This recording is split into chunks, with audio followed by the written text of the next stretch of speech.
This season, Gar has a bit of a non-linear, psychedelic, sidetracked storyline. It's really about figuring out his identity, dealing with past traumas, and being a real team player and asset to the Titans.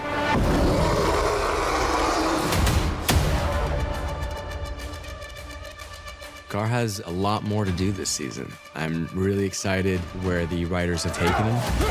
In previous seasons, we've seen Gar start to understand his powers and the animal kingdom that he has to live with on a daily basis. Hey, what happened? You turned into a gorilla. What? Gar's always had this spiritual connection to the animal world. And those two combine in the red, which is the kind of dimension of animal souls. In DC lore, the red is this purveying force that connects and binds all living and dead things together. Anything that has been alive, is alive, or will be alive can manifest itself in this place. That place has a name. The Red. Underwhelming and unoriginal. The red is looking out for the health of the world and is very concerned. So Gar gets alarm signals from the red that something is seriously going down. Did you hear that? You are the changeling, the true protector of the red. Gar is starting to understand his powers. The visions have direct correlation to the events of the story. Take me to the red. Gar's relationship with the Red is symbiotic.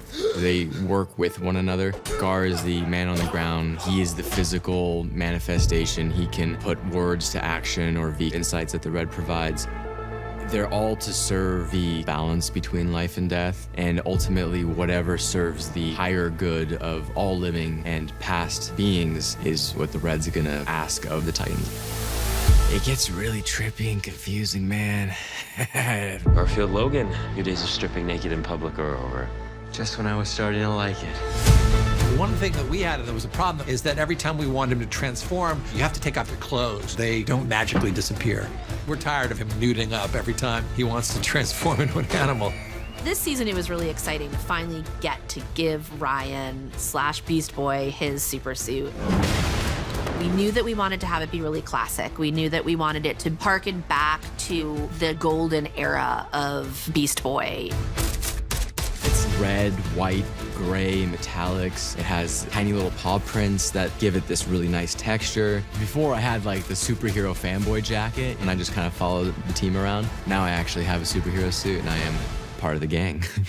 I grew up watching this character, so to be able to help shape his story has been an absolute pleasure. Ryan's really genuinely, truly a fan, and so being able to make a suit for somebody who actually has this history and love of the character was exciting for him and me and the whole team. I mean, it's like every childhood dream come true. I look like a freaking superhero. It's amazing. Out of any project or job I've ever done, this has been the most influential. I've been on my own journey of discovering what makes me happy and how I want to contribute. Gar shows up and is always present and is always empathetic and is always understanding and is patient and is wanting to evolve, and those are some of the most noble qualities you could have.